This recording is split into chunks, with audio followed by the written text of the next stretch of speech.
Today 95.1 FM. This is Today 95.1 FM. Port Harcourt. News.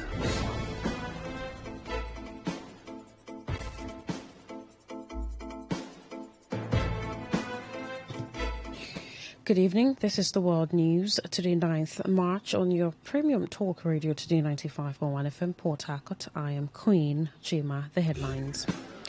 NAFDAC denies indicting PCN for counterfeit drug distribution. PDP postpones NEC meeting again. Governor Fubara invites assembly members for crucial meeting over Supreme Court judgment. On the foreign scene, DR Congo offers $5 million bounties for rebel leaders. Now the details. The National Agency for Food and Drug Administration and Control, NAFDAC, has dismissed reports making the rounds that it indicted the Pharmacy Council of Nigeria, PCN, over the distribution of counterfeit medicines to Nigerians. This was contained in a statement by the Director General of the agency, Professor Mojisola Adeye, in Abuja. Adeye said the interview she granted to a media outfit on March 1 was misrepresented. She said that she never spoke against PCN on the alleged distribution of counterfeit drugs, stressing that it was a clear misrepresentation of facts by the said media house. The NAFDAC boss said that she did not speak on ensuring safety of pharmaceuticals and the challenges that arose due to past regulatory inconsistencies. The People Democratic Party has again postponed its National Executive Committee meeting, rescheduling it for May 15, 2025. In a statement, the PDP's National Secretary, Sunday Ude-Okoye, said the meeting, originally slated for March 13, was delayed due to pending zonal, state, local government and ward congresses, as well as the need for further consultations. This marks the fifth time the PDP has rescheduled its 99th NEC meeting, further deepening internal divisions within the party. The crisis within the PDP has intensified since Umar Damagum assumed office as acting national chairman following the court removal of Senator Yocha Ayu, with growing calls for his resignation. During the 98th NEC meeting on April 18, 2024, party leaders failed to resolve several critical issues. As a result, the crisis has deepened, affecting state and zonal chapters and causing significant divisions within the National Working Committee. Rivers State Governor Siminalayi Fubara has invited members of the Rivers State House of Assembly to a meeting at the Government House on Monday, March 10 at 10 a.m. This invitation was conveyed in a letter signed by the Secretary to the State Government, Tami Danagogo, addressed to the Speaker of the House, Martin Ameole. The letter states that the meeting follows the Governor's receipt of the Supreme Court's judgment.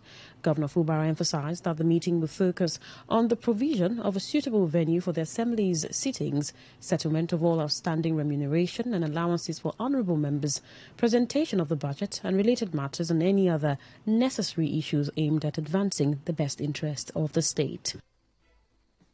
The Governor expressed his anticipation of the Assembly members' attendance, stating that the discussion aims to chart the way forward in the interest of the good people of Rivers State. The State Assembly had issued a 48-hour ultimatum to the Governor to present the 2025 budget after the Supreme Court judgment, which was not delivered in his favour. Meanwhile, a social cultural group in Akbor Kingdom, Obi Akbor local government area of Rivers State, under the aegis of the Akbara Committee of Friends, ACF, has called on Governor Siminalayi Fubara to collaborate with the Rivers State House of Assembly under Speaker Martin Ameole for the growth and stability of the state. In a communique read by its media directorate, Alex Whaley, the ACF urged both parties to prioritize the interest of Rivers people over pride, personal ambitions, or political differences. The group also advised Governor Fubara to dissolve his cabinet and terminate all political appointments that did not pass through the proper legislative screening, urging him to present a fresh nomination list to the Assembly for approval. Now that the Supreme Court has resolved all issues at stake, we call on the Governor to obey without hesitation and implement speedily every letter and spirit of the Supreme Court judgment, with a clear view to returning Rivers State to the glorious path of peace and stability. Surely, Rivers State deserves a peaceful and stable political climate necessary to stimulate development and restore the integrity and dignity of the state. But in making effort to return peace to the state, the right thing for him to do in the circumstance is to quickly dissolve his cabinet and terminate all other political appointments that ought to pass through proper legislative screening, and perhaps properly present fresh nomination lists to the Martins Ameole-led House of Assembly for proper screening.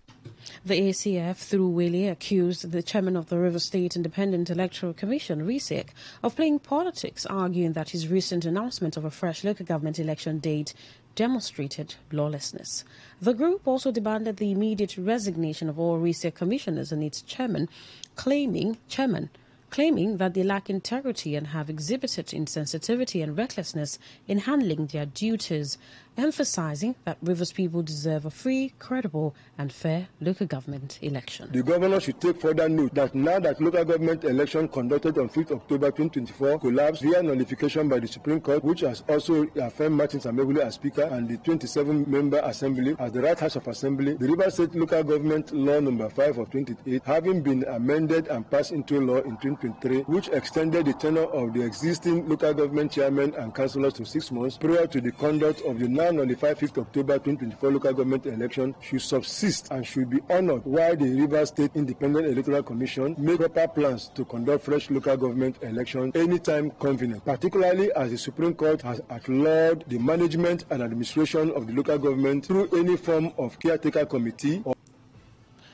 Women advocacy groups, including the International Federation of Female Lawyers, FIDA, and the National Council for Women's Societies, NCWS, have called for dedicated budgetary provisions for women and an increase in affirmative action from 35% to 50%.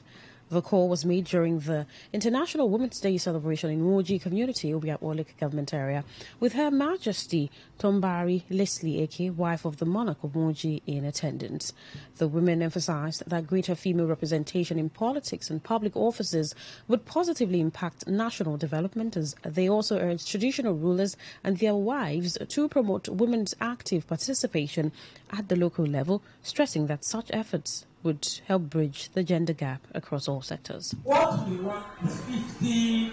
We want that 61% of their parliament are women, and the country is doing very well. So we want more women in the decision-making arena. Please, I want to ask, in your palace, are there women that can speak for women in the palace? So we want it to be replicated in most of the local government, for them to allow women to sit down and speak for themselves. Like today we have the Ministry of Health.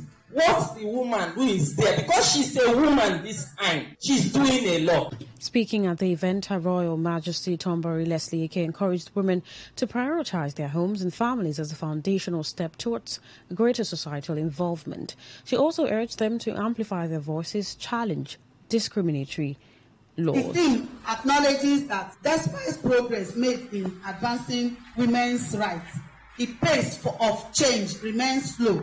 Women and girls continue to face significant barriers to equality.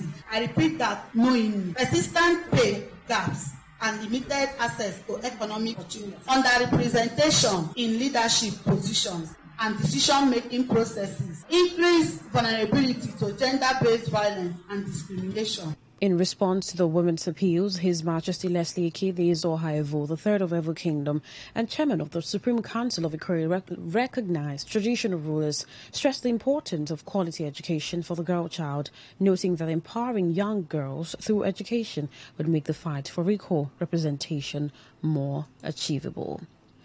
The Director General of the River State Female Electoral Candidates, Mercy Jo King, has emphasized that women's inclusion in political processes is essential for achieving a truly inclusive democracy. In a message commemorating this year's International Women's Day, Jo King stated that there is an overwhelming evidence that women's participation in politics benefits society. She stressed the need for women to have equal opportunities in political decision-making and urged River State Governor Similaye Fubara to bring together women from diverse political and ethnic backgrounds to build networks that foster collective progress for the people of River State. Jo King also highlighted the importance of fostering an open political culture, particularly one centered on peace, noting that women and girls are often the most affected by violent conflicts, claiming that over 600 million women live in conflict-affected areas, yet very few are involved in peace negotiations or decision-making processes. She further called on the Senate to pay close attention to the case of Senator Natasha Woti-Duanga, urging sensitivity to gender-related political issues. To change the political landscape, Jo King suggested that politicians must challenge stereotypes, outdated mechanisms and exclusionary practices that hinder women's participation, as she advocated for inclusive dialogue on gender issues and emphasized the need to bring all stakeholders to the policy-making table. Her statement also called for women's empowerment in governance, urging political parties to promote equal opportunities, enact new legislation on gender equality, and create policies that protect and advance women's rights. You're listening to the World News on Today 95.1 FM, Voice of the People. After the break, more news, foreign and sports stories. Do stay with us. Every day, every hour, when the big stories break, depend on our 24-hour news team to bring you the latest. Today, 95.1 FM.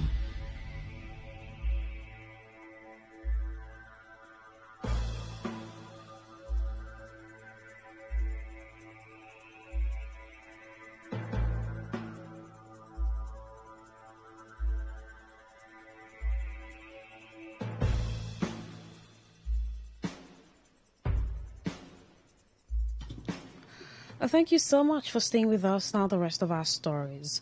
A woman identified as Precious Ejimogu is alleged to have conspired with her partner, Dirina Eruchi Umensie, in the murder of her husband, Izwo Ejimogu, in the Iba community in Mohalika government area of River State.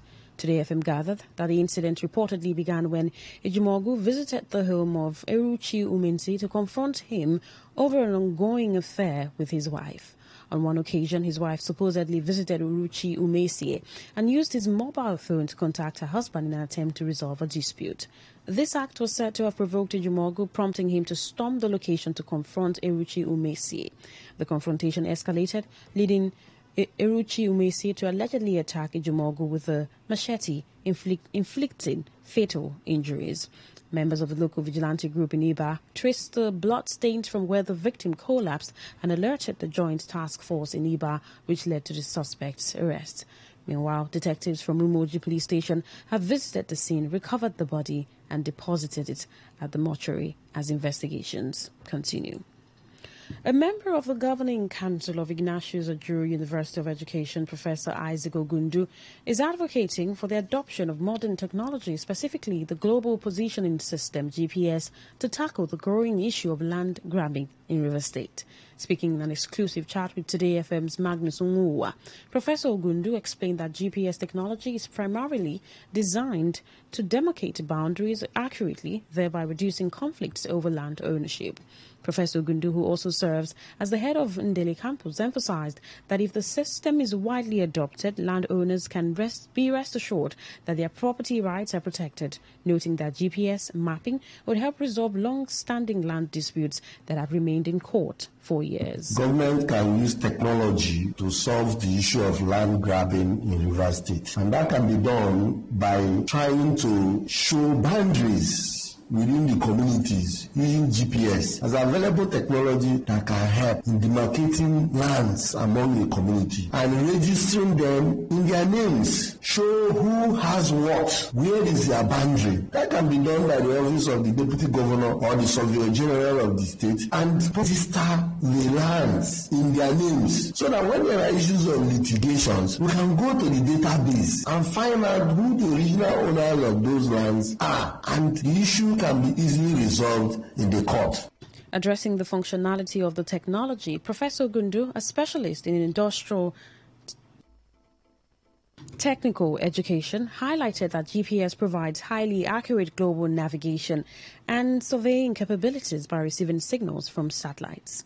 He stressed that integrating this technology into land management systems would offer a lasting solution to boundary-related conflicts. GPS is a global positioning system, and this accurate worldwide navigational and surveying facility based on the reception of signal from the satellites. It's anchored in the United States, and this technology can be used to deal in land boundaries and assign specific coordinates in terms of latitude and longitude to specify and show people's land, as the case may be. The Oganuru Akpo Cultural Organization expressed heartfelt appreciation to the Governor of River State, Siminalayi Fubara, for the successful construction and completion of the Palace of His Royal Majesty Eze Ozunwu Levi Orebi, the Nyeweali of Akpo Kingdom. In a statement signed by the organization's president, C.D. Chukwu, the group described the newly completed royal edifice as a symbol of excellence, commending Governor Fubara's leadership for making it a reality. Chukwu, in his words, noted that the commissioning, which is set to take place tomorrow, is a remarkable achievement and a royal edifice that stands out and which the kingdom is immensely proud of. Chukwu, on behalf of Oganru Akpo Cultural Organization, also reaffirmed its unwavering support for the governor, urging him to continue his developmental strides, particularly in the improvement of internal roads across Akpo. He stated that they will continue to stand firmly behind Governor Fubara, adding that God's grace will continue to be on the governor as he leads the state to greater heights. The group further praised Governor Fubara's visionary leadership, emphasizing that the newly constructed palace is a testament to his commitment to the growth and progress of River State. And on the foreign scene, the Democratic Republic of Congo government has offered a reward of $5 million for help arresting 3 leaders of a rebel group which has seized much of the east of the country this year. Cornelia Denanga, a former head of DR Congo's Electoral Commission, now leads the Congo River Alliance, which includes the M23 rebel group.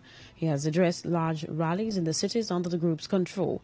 The bounty is also on offer for M23 leaders Sultani Makenga and Bertrand Bisimwa. Last year, the 3 men were prosecuted in absentia by a military court and given death sentences for treason. Well, to end the news, here is a summary of the major stories. NAFDAC has denied indicting PCN for counterfeit drug distribution in the country. The People's Democratic Party has again postponed its NEC meeting. You heard that Governor Siminalayi Fubara has invited members of the River State House of Assembly for a crucial meeting over the Supreme Court judgment.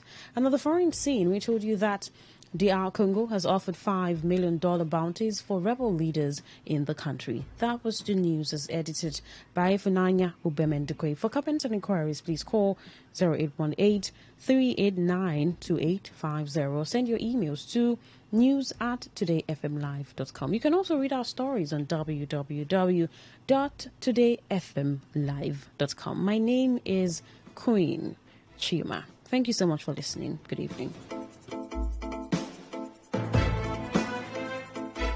Today's news, today's entertainment, today's sports, today's issues. Today on Today95.1 FM, Port Harcourt.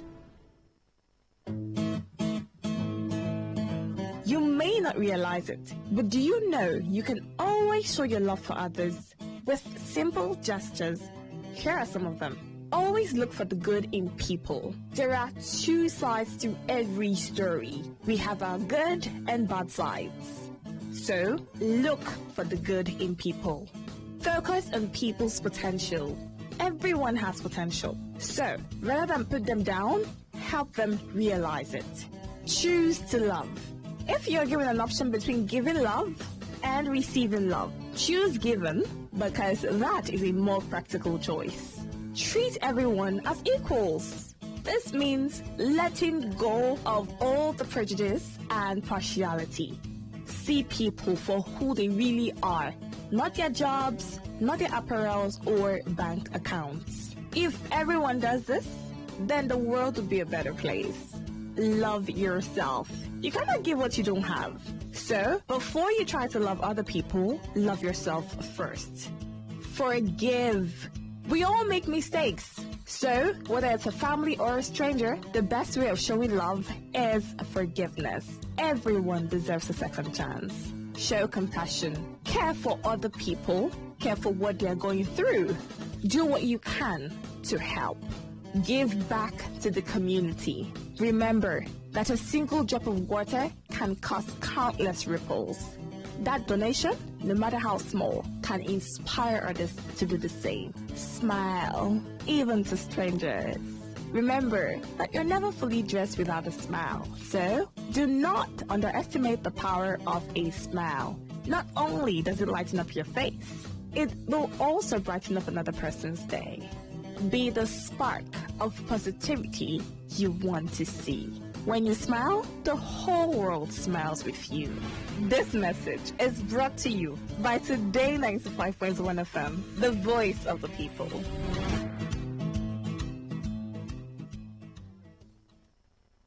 Don't get it mixed up. You are listening to Today 95.1 FM, your premium talk, news, and sports station in Port Harcourt. We are the voice of the people.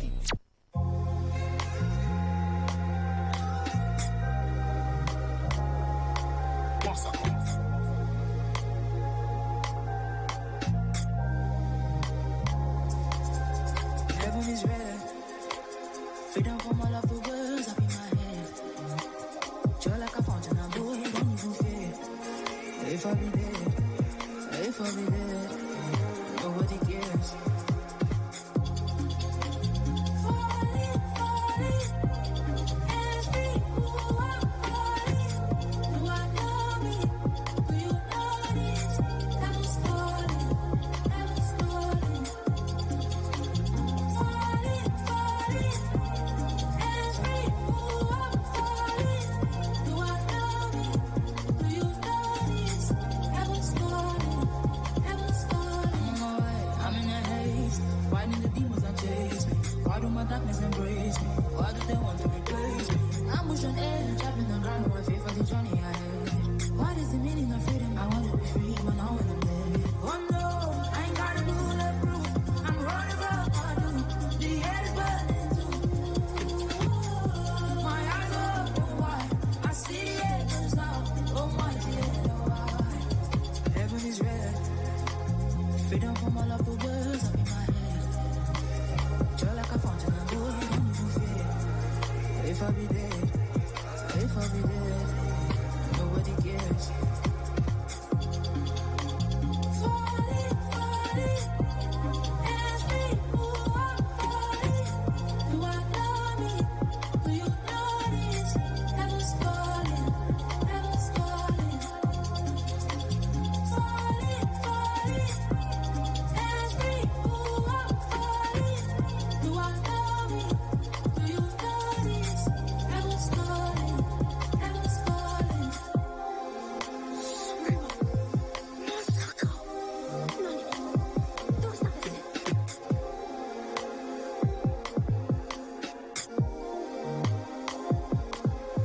Massacre.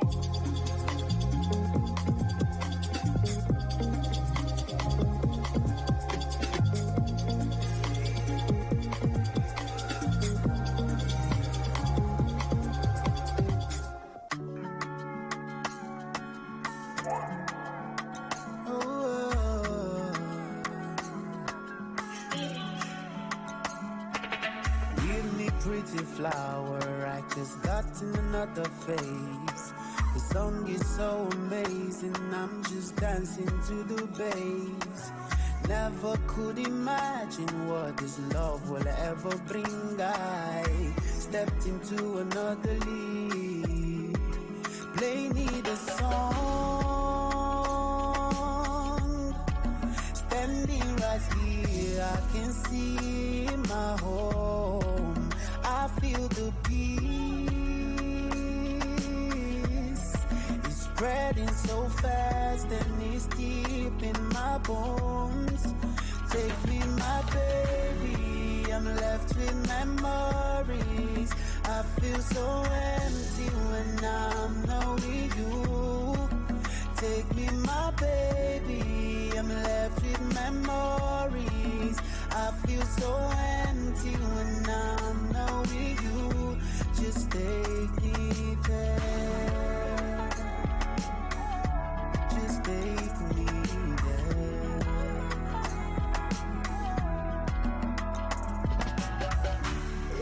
it the house? Is it the car?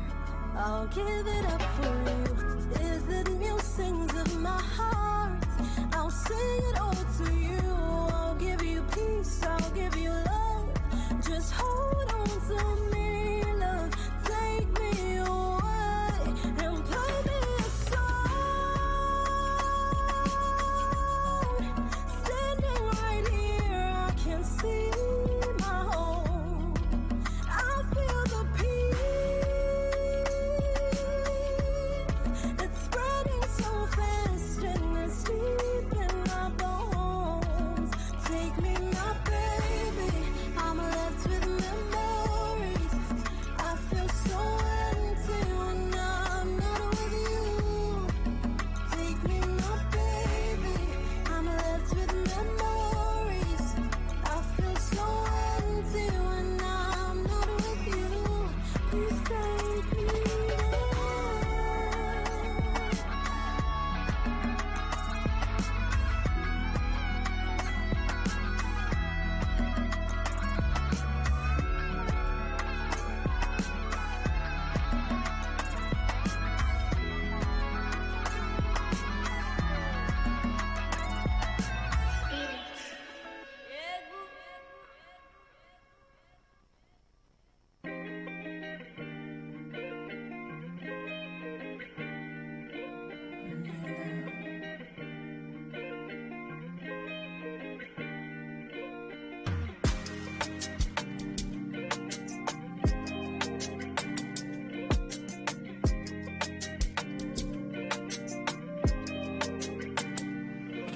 I come from a place of power. Spirit loud like an African drum.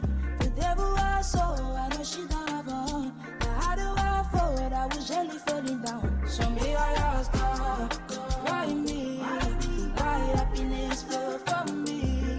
Where will I find my place? How long will it devour me?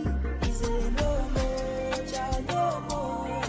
You never ever cry no more. But I light and I follow your lead. Who my enemies and them my feet? Say no more, child, no more.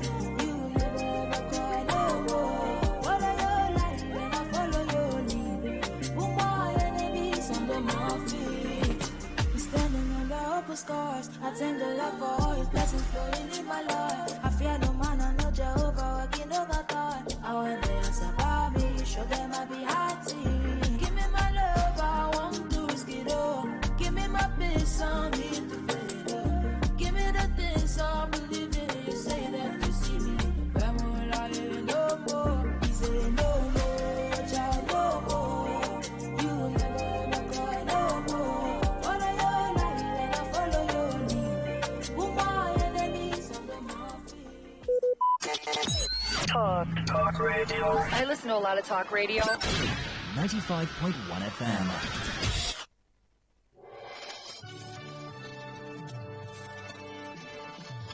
The world reacts to Donald Trump's speech to Congress. The gloves are off, but it really is all about being the gloves off for America, because the optimism he brings and the policy he lays out, they just make sense. What will losing American military aid mean to Ukrainian soldiers? This means that thousands of people will die. And foreign policy in the age of economic warfare. So the U.S. is very good, if it wants to, at creating economic pressure on other countries. What we're less good at is actually translating that pressure into the political and diplomatic outcomes that we seek. Today is Thursday, March 6th, and this is VOA's International Edition.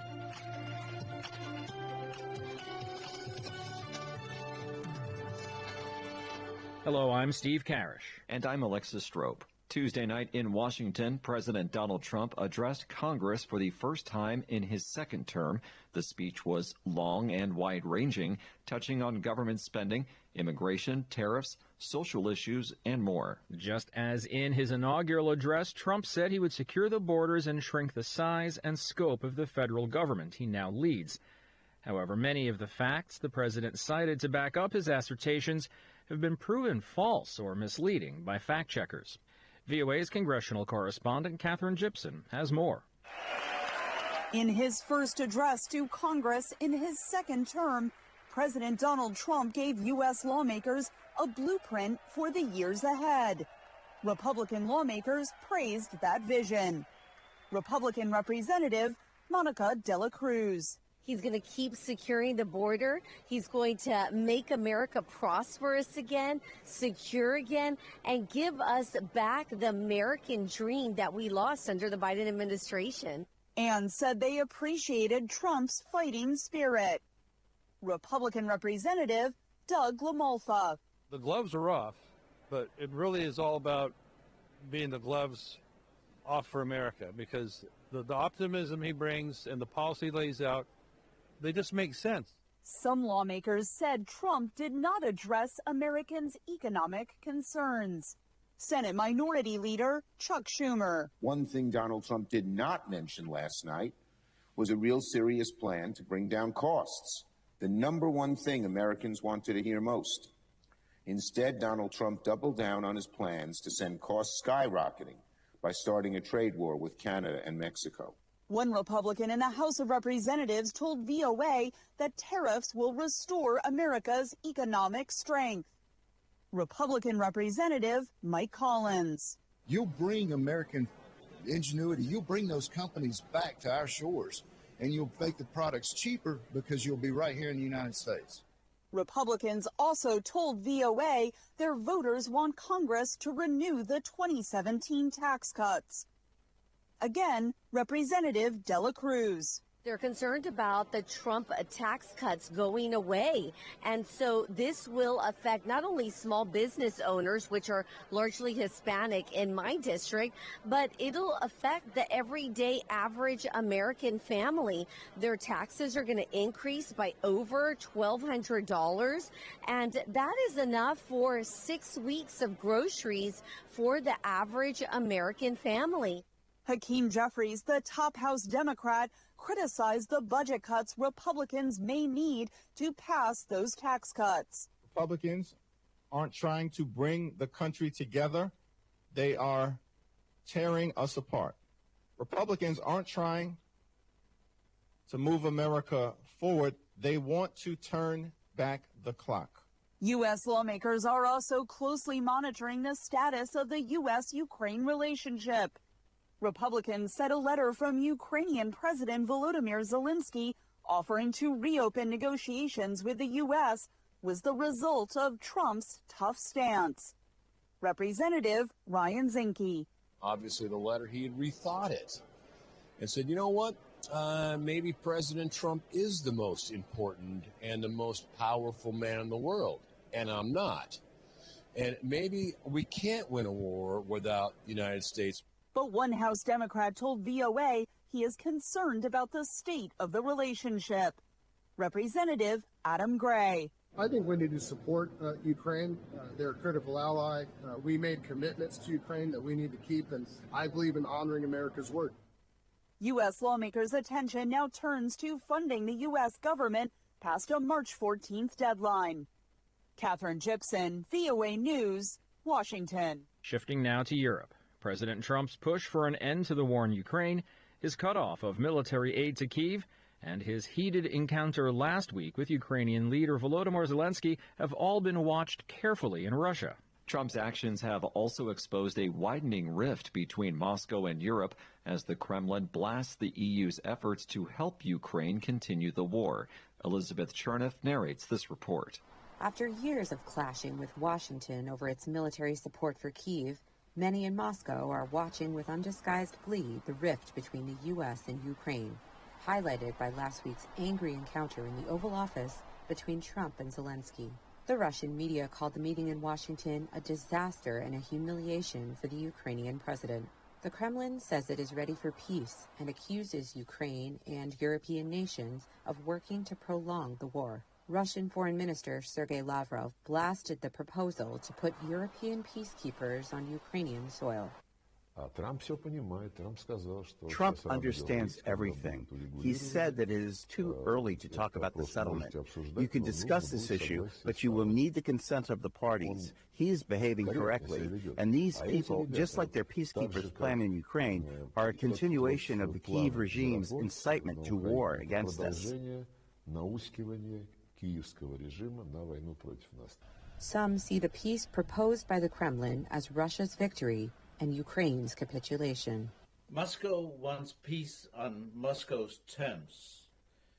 And in my analysis, in my view, it's a peace that allows Russia to pursue its goals, to control Ukraine.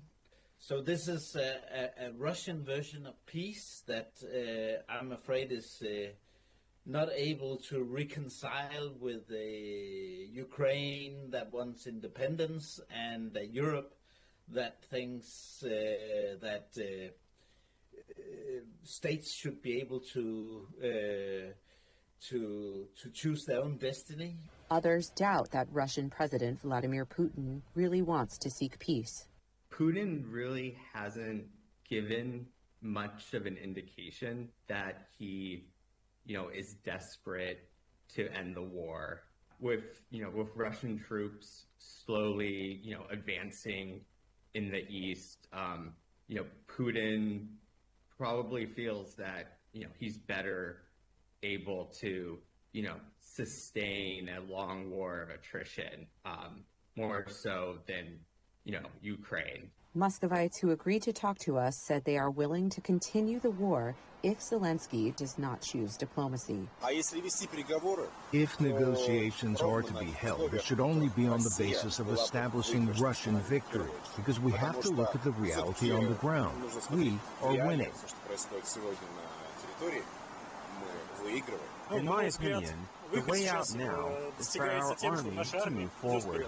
Putin has not commented on last week's angry exchange between Trump and Zelensky. The Kremlin is waiting for President Trump to make his next move after his speech before the U.S. Congress Tuesday, when the U.S. leader quoted a letter from Zelensky saying the Ukrainian president is ready to negotiate peace immediately. For the VOA Moscow Bureau, Elizabeth Cherneff, VOA News. In a related story, President Trump's pause on military aid shipments to Ukraine are, his administration says, aimed at forcing all sides to peace talks. European leaders have said it's vital to continue weapons shipments to Kyiv, but there are doubts over how long Ukraine can keep on fighting. Henry Ridgewell reports from London. As news broke overnight Monday of the U.S. decision to halt military aid to Kyiv, Russian drones continue to rain down on Ukrainian cities. Ukrainian lawmakers say the consequences of Washington's decision will be stark. This means that thousands of people will die. West of Donetsk, Ukraine, near the town of Pokrovsk, the war grinds on.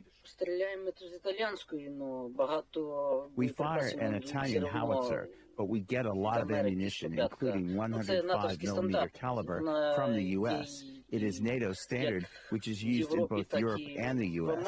But whether Europe will be able to supply us, I hope it will. Can Europe make up for the shortfall of military aid from the U.S.? There are certain systems ranging from Patriot missiles all the way through to spare parts for the Abrams tanks and Bradley personnel carriers that the Ukrainians are using, that the only way the Europeans can get is by buying them on the open market, and that is going to take time. But Ukraine is increasingly producing its own weapons. Probably about half the weapons which Ukraine is now using are provided by its own defence industry. And of the remainder, it's about half and half between the United States and the others, including the Europeans. The US provides other crucial assistance, including shipping Western weapons into Ukraine. And finally, the US plays a very important role in providing information intelligence to the Ukrainian forces. The Trump administration says the halt in military aid is, quote, to ensure that it is contributing to a solution. Neither Europe nor the United States nor the Ukrainians can continue this war indefinitely. So it's important that everybody come to the table. Britain's Prime Minister said Sunday that a coalition of the willing would continue to support Ukraine. Vice President Vance's claim that a lot of the European leaders who on social media and in public are foursquare behind Kiev, but in private they're actually much more sceptical, is not entirely incorrect. Do you essentially continue to hollow out your own armed forces and also alienate your most powerful security ally and guarantor in the name of defending Ukraine? Ukrainian President Volodymyr Zelensky appealed to the Trump administration Tuesday, writing on X that Ukraine was committed to peace. For Ukrainians suffering under Russian bombardment, the cut in US aid is a bitter outcome. I hope that he will change his mind. The victim of aggression cannot be guilty of everything and be punished in addition to that.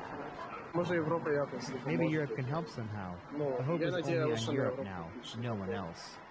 Russia, meanwhile, welcomed Washington's decision to halt military aid to Ukraine, saying it may help, quote, to settle the situation by peaceful means. Henry Ridgwell, VOA News. And here are some more stories we're following from around the world. French President Emmanuel Macron said Wednesday he will confer with European allies on the idea of using France's nuclear deterrent to protect the continent in the face of Russia's threat. Macron made the comments in a televised address to the nation. France is the only nuclear power in the European Union. The Vatican says Pope Francis has increased his physical activity today. He called the Catholic parish priest in Gaza, and he marked the start of Lent by receiving ashes on his forehead. The Pope is still receiving oxygen through a nasal tube and will resume the use of a non-invasive mechanical mask for the night. He remains in stable condition. White House Press Secretary Carolyn Leavitt says U.S. officials have had ongoing talks and discussions with Hamas officials. It's the first known direct engagement between the U.S. and Hamas since the State Department designated the group as a foreign terrorist organization in 1997. Leavitt declined to provide details on the substance of the talks. The move is in stark contrast to long-standing U.S. policy not to negotiate with terrorists.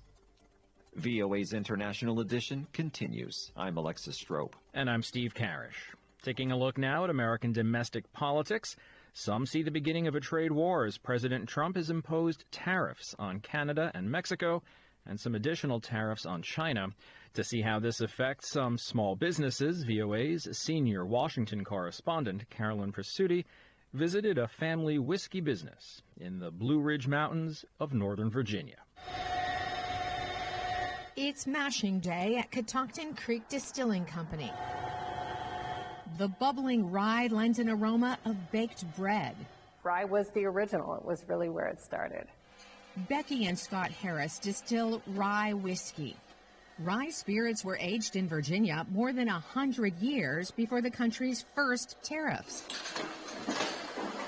Foreign tariffs sealed into law by the nation's first president, George Washington. Now, tariffs under the country's current president? 25% on Canada and 25% on Mexico. Are upsetting this company's attempts to sell its rye whiskey abroad.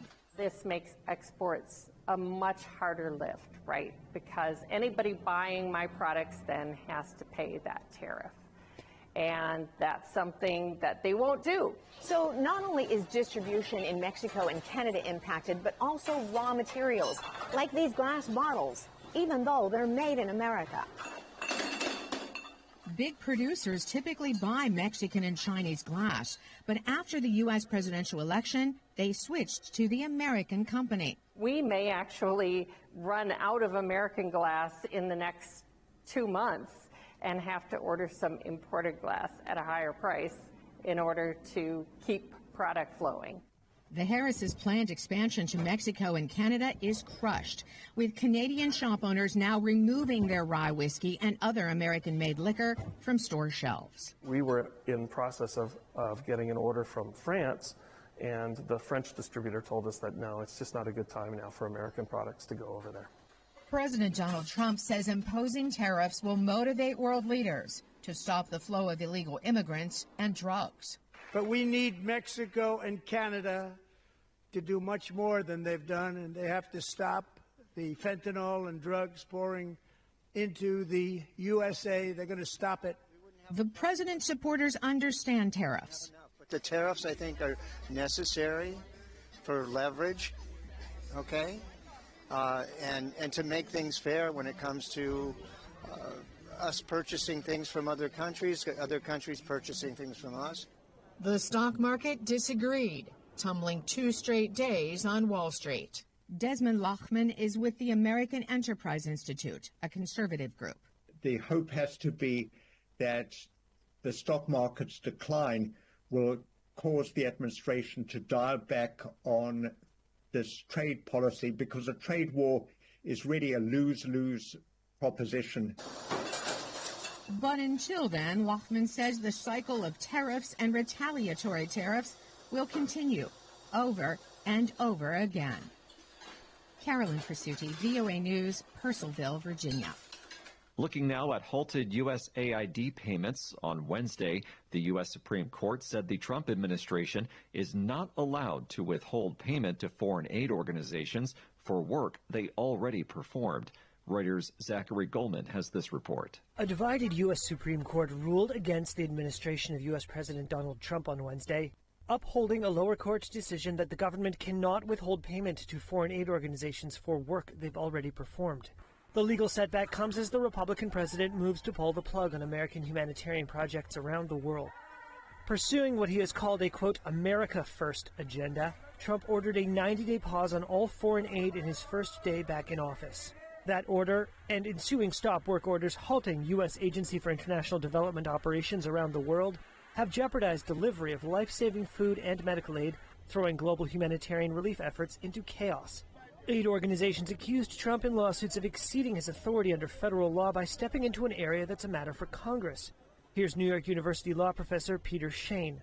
Departments, agencies, offices get set up through congressional authority. Either Congress writes the organization plan, or it can give power to the president to set some things up. The president can set things up within what's called the executive office of the president. But USAID was created by statute, Consumer Finance Protection Bureau created by statute, Department of Education created by statute. Those statutes cannot be, effectively repealed by executive action. A Washington-based U.S. district judge last month ordered the administration release approximately $2 billion in funding to contractors and grant recipients. Trump appealed to the U.S. Supreme Court. His Solicitor General wrote in a filing that the lower court order should be blocked, saying it would, quote, unlawfully commandeer federal payment processes. But Chief Justice John Roberts and fellow conservative Amy Coney Barrett joined the court's 3 liberal members in rejecting the Trump administration's appeal. Conservative Justices Samuel Alito, Clarence Thomas, Neil Gorsuch, and Brett Kavanaugh dissented from the decision. The court did not provide a rationale for its unsigned order on Wednesday. That's Reuters correspondent Zachary Goldman. Our next guest says that America has pioneered a new world order, using hard-hitting economic warfare to confront global crises and to quash rivals. Edward Fishman is the author of Choke Points, American Power in the Age of Economic Warfare. We are living in an age of economic warfare. Sanctions, export controls, tariffs, they've become the primary way that big countries compete with one another. It's very clear that the United States has been doing this now for at least 2 decades, but it's also now true that China, Russia, the European Union, Japan, all major countries are really looking at the interdependent global economy as a thing that can be weaponized against each other. And I think this is just such a major sea change from the 1990s when economic relations were seen as win-win.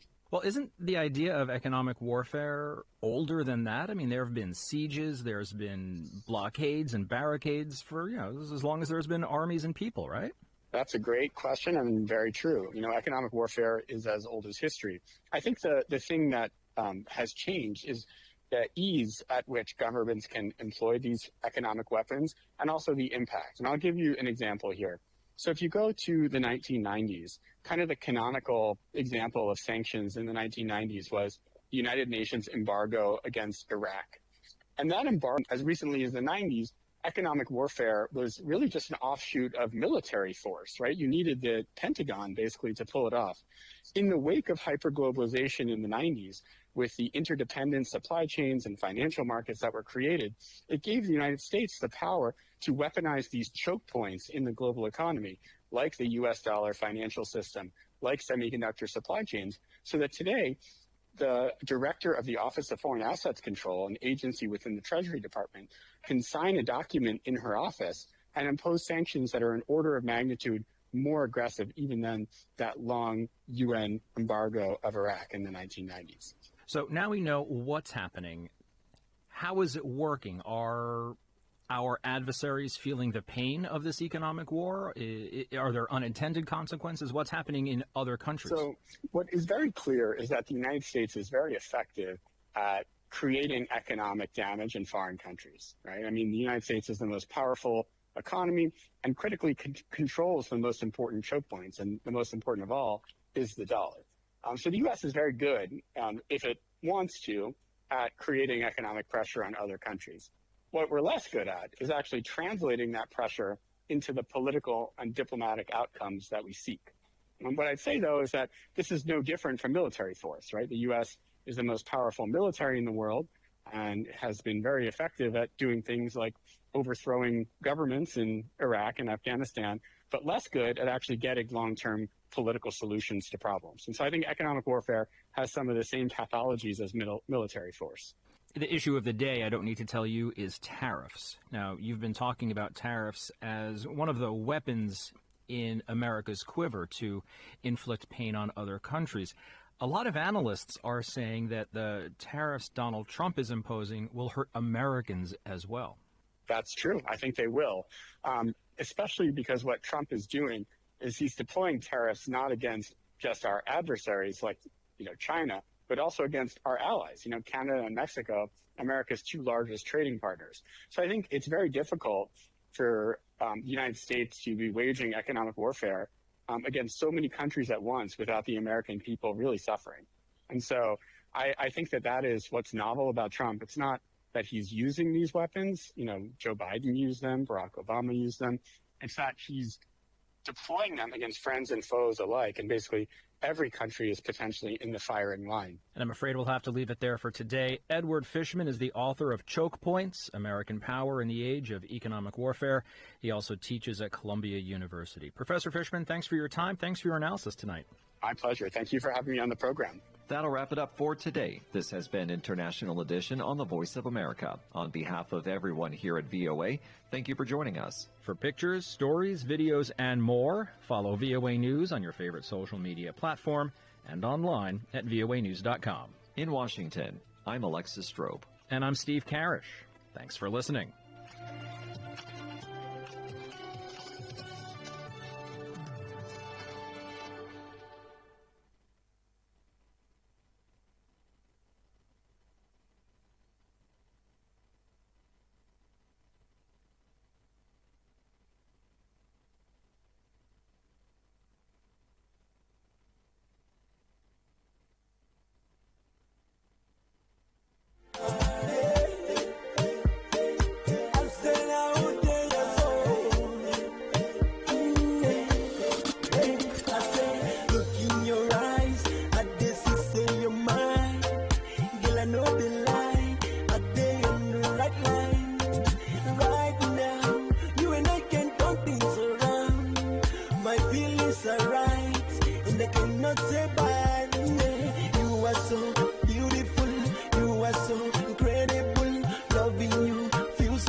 love will be so pure.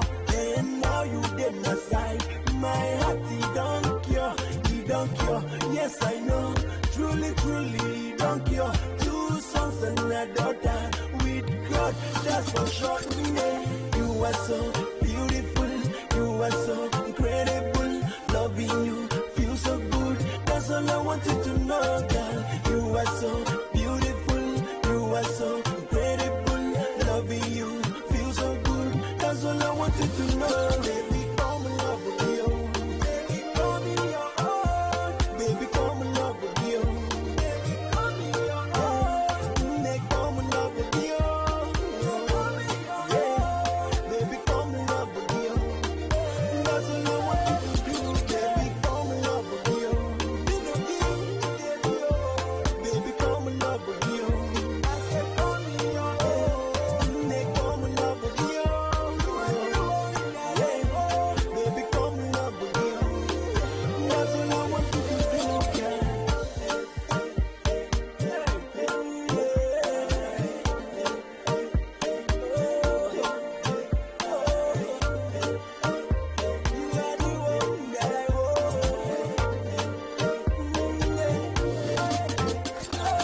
You are so beautiful, you are so incredible. Loving you feels so good. That's all I want you to know, girl. You are so beautiful, you are so incredible. Loving you feels so good. That's all I want you to know. Baby, come in love with you. Baby, come in love with you. They come in love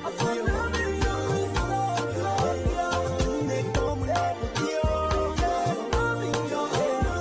Baby, come in love with you. That's all I want you to do. Baby, come in love with you. Baby, come in love with you. They come in love with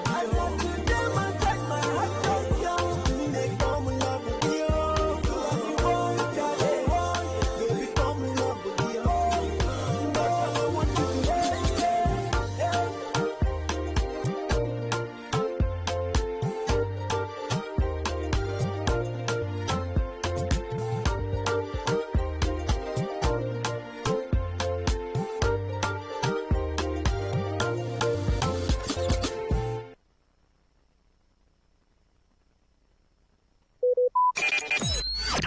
Talk radio. I listen to a lot of talk radio. 95.1 FM.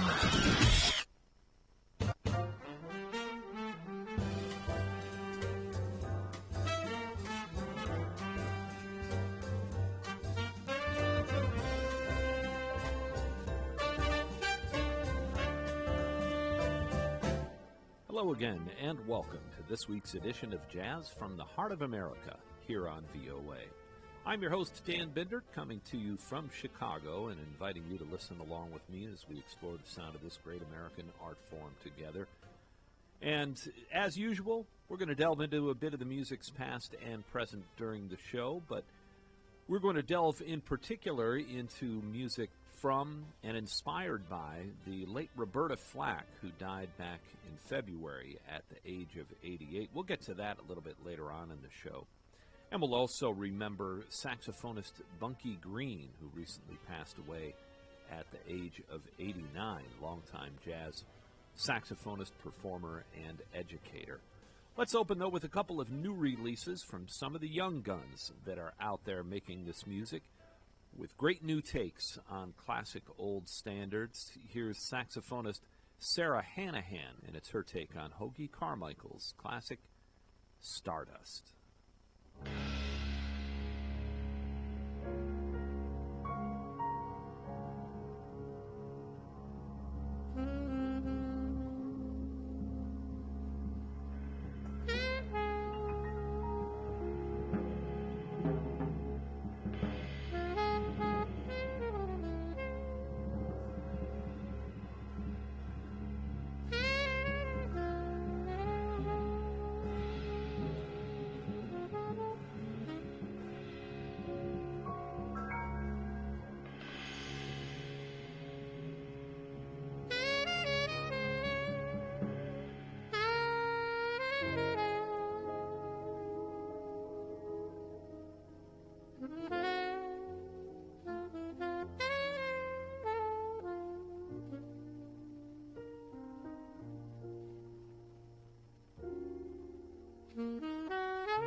Sparkling piano work there from the young Luther Allison. His trio, including Boris Kozlov on the bass and Zach Edelman playing the drums. Luther Allison with a recent release on the Positone recording label called I Owe It All to You, and it was Luther's rendition of a Stevie Wonder classic, Knocks Me Off My Feet. Luther Allison was touring behind vocalist Samara Joy a little while back. That's where I first came across his work, but great to hear him on record with these wonderful interpretations of folks like Stevie Wonder, whose music has now become as much a part of the jazz firmament as the compositions of Duke Ellington, George Gershwin, Hoagy Carmichael, and it was Hoagy Carmichael's tune we heard to open up the hour, the everlasting classic Stardust, performed here in a beautifully poetic new rendition by saxophonist Sarah Hanahan. It's from her recent release titled Among Giants. She's accompanied by pianist Mark Carey, bassist Nat Reeves, and drummer Jeff Tane Watts on the album. Within the idiom of jazz music, there's always a certain amount of turnover at this point, with well over 100 years of recorded history in the music, veteran musicians that perform into their later years, and young up-and-coming stars who refresh the sounds and bring it forward.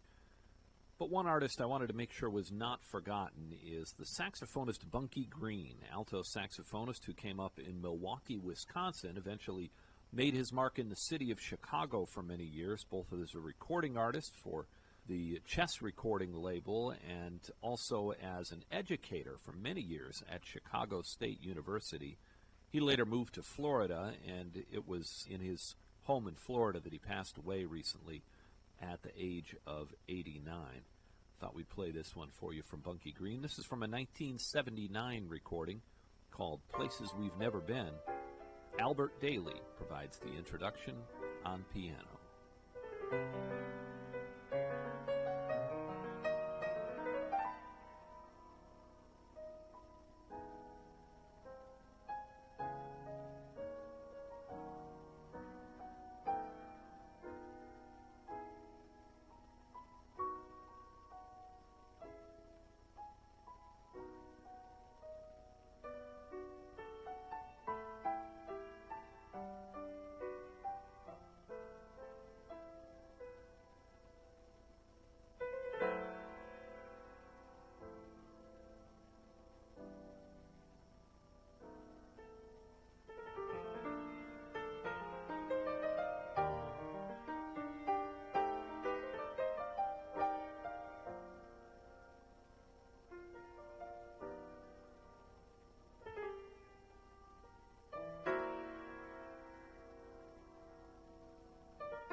That's the alto saxophone of the late Bunky Green, who died on March 1st at the age of 89. Only in Seasons and Places We've Never Been, the name of the recording. One of the great losses to the world of music, an artist that went beyond jazz but included jazz as a core of her work. Roberta Flack, she died at the age of 88 on February 24th. Here's one of her big hits from the 1970s. Strolling in the park, watching winter turn to spring.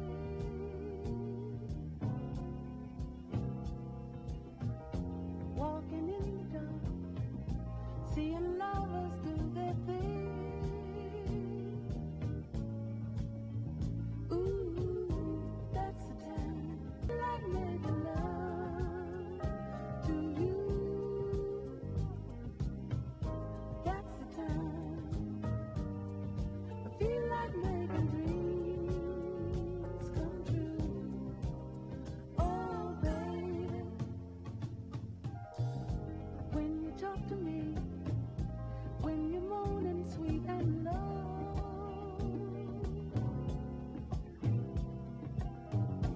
when you're touching me and my feelings start to show. Ooh, that's the time, I feel like making love to you. That's the time, feel like making dreams come true. Oh, baby, in a restaurant, holding hands by candlelight,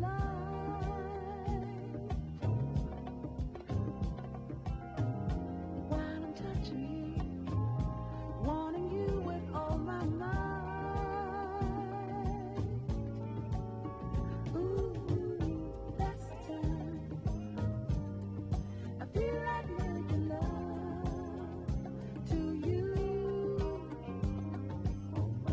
That's the time, feel like making dreams come true. Oh, baby, strolling in the park, watching winter turn to spring.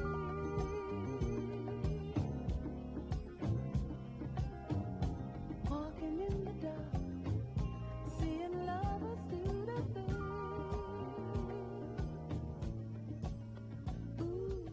That's the late, great Roberta Flack. Feel Like Making Love. Here on Jazz from the Heart of America.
That's guitarist Bobby Broom, with Dennis Carroll playing the bass and Kobe Watkins on drums, from a 2007 recording titled Song and Dance. Bobby Broom is one of those jazz musicians that likes to reach not only back for jazz classics, but also interprets pop and R&B classics as part of his repertoire. And right there, a song made famous by Roberta Flack and Donny Hathaway back around 1972, Where is the Love?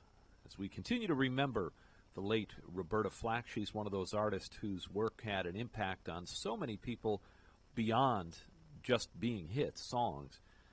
And we're featuring a bit of that during the program today in honor of Roberta Flack, who died at the age of 88 on February 24th, 2025. I'm Dan Bindert, your host for this week's edition of Jazz from the Heart of America. Always great to come to you on VOA stations all around the world. From Chicago, I come to you each week from the studios of WDCB Radio. That's the station known as Chicago's Home for Jazz, located on the campus of College of DuPage in Glen Ellen, Illinois. If you'd like to reach out with a question or comment about the show, send an email to jazzamerica@voanews.com. That's jazzamerica, those two words, but all together, at voanews.com. We've got another one from Roberta Flack coming up during the program today, and it's a recording that you might not be familiar with. I'm just going to let you hear it. But first, to preface it, We'll go back to 1988 and listen to jazz pianist Donald Brown.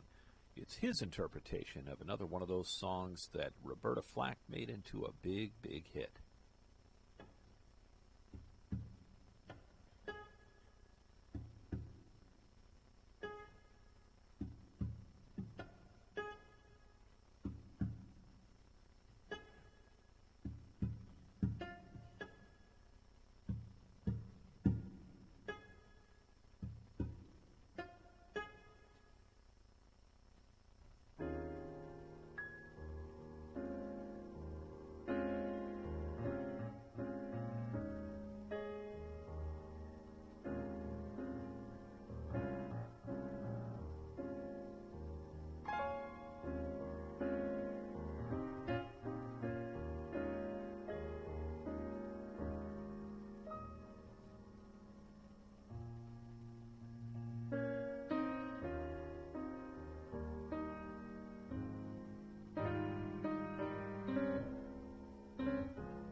That's pianist Donald Brown from his 1988 recording titled The Sweetest Sounds, his interpretation of Killing Me Softly with his song, one of those tunes that was a big, big hit in the 1970s for Roberta Flack. We're remembering her work today during this edition of Jazz from the Heart of America, and we've got a lengthy excursion from Roberta Flack to end the program. This was recorded during the sessions for her 1971 Atlantic label release titled Quiet Fire, but it didn't come out officially until many, many years later on a reissue of the album in which they included some extended tracks and bonus tracks. You'll hear Roberta at the piano here, and of course singing as well with that wonderful voice. Chuck Rainey is playing the bass, and Bernard Purdy on the drums, and they take this in all sorts of different directions. It's Leon Russell's tune that was made famous by the Carpenters right about the same time, 1971. Superstar.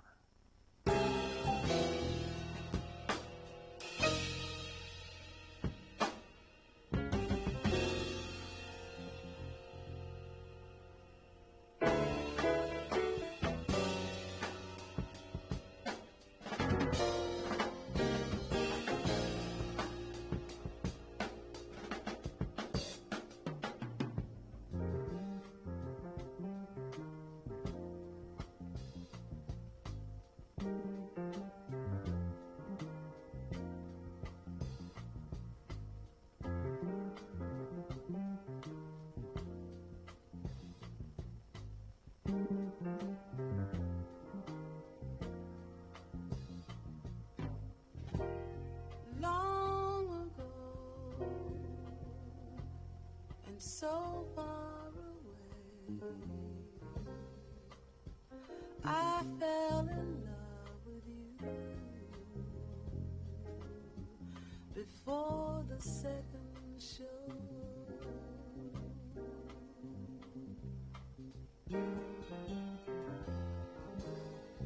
Your guitar sounded so sweet and clear, but you're not really here. It's just the radio.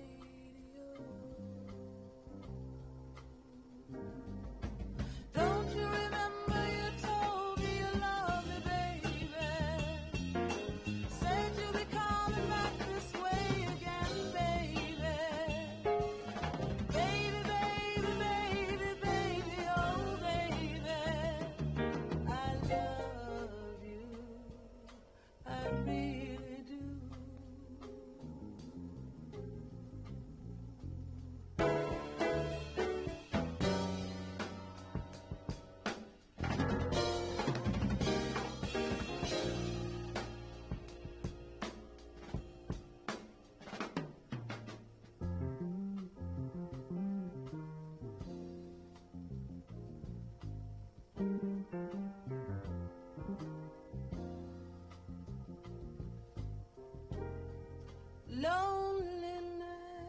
Loneliness is such a sad affair,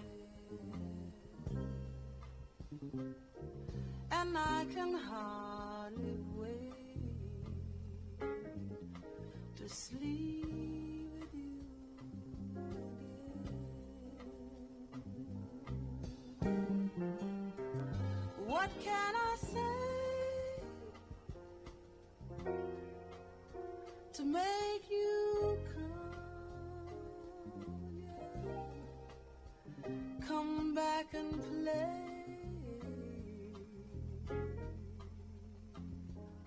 your sad guitar? Don't you remember you told me you loved me, baby? Said you were coming back this way again, baby. Baby, baby, baby, baby, oh baby, I love you, I really do. I love you.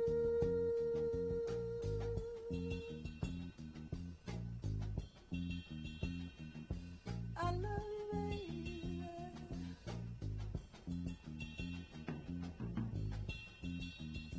I love you.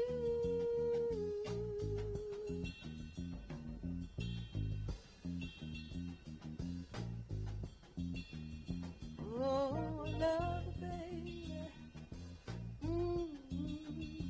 Love you, baby.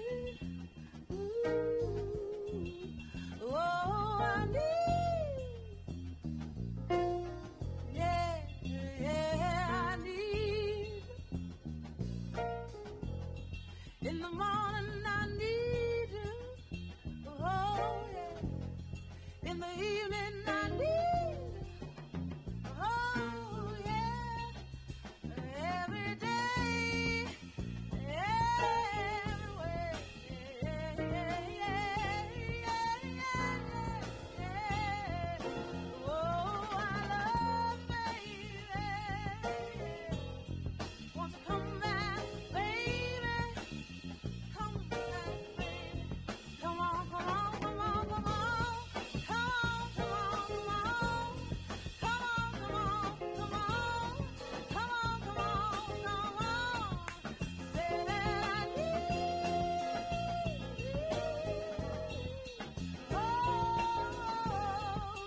you remember you told me you loved me, baby?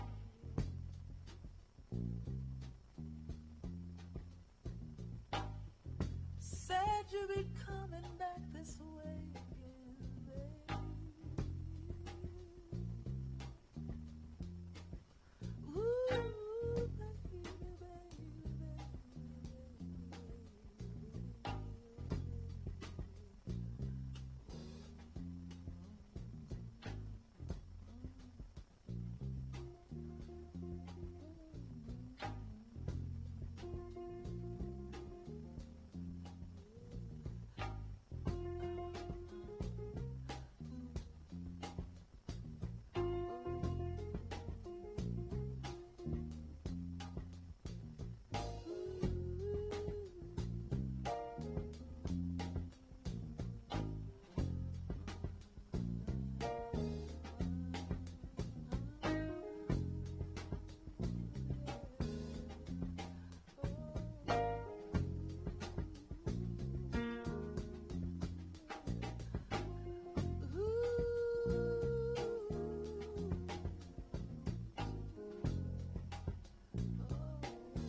you know you done me wrong. Yes, you did. Told me that you love me, babe. You whispered in my ear, you said I love you, baby. Said you wouldn't leave me here to cry. You wouldn't leave me here to die. Won't you come on back to me, baby?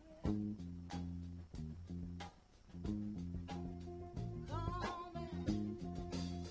Come on back. Come on back. Come on back. Oh, I need you. Yeah, I need you. You know I need you. Yeah, I need you. Oh, I need you.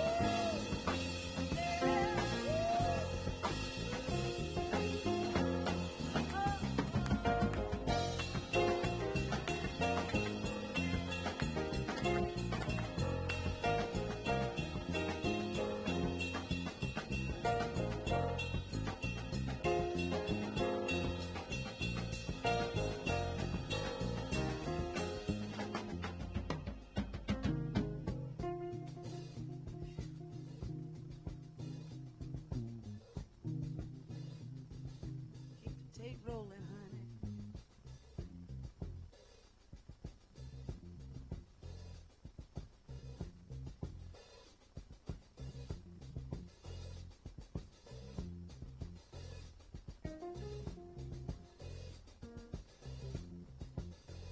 Yeah. Hey, hey.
Bernard Purdy playing the drums and Chuck Rainey on the bass.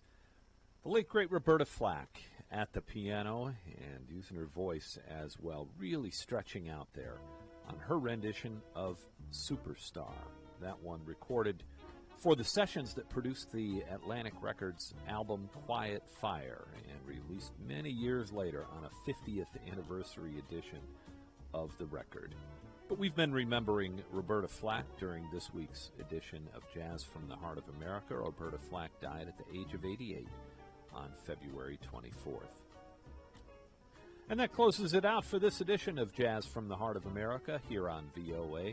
I'm Dan Bindert. Be sure to join me again at this same time next week for another program spotlighting some of the finest examples of musical creativity from within this American art form that we call jazz. This program comes to you each week from the studios of WDCB, the radio station known as Chicago's home for jazz, located on the campus of College of DuPage in Glen Ellen, Illinois, USA. You can find out more information about the station online at WDCB.org. Thanks again for being along with me to enjoy the music together. I'm already looking forward to sharing more of these great sounds with you soon. For now, till the next time we talk, keep the rhythm of jazz in your step as you walk. Be cool, keep swinging, and have a beautiful week.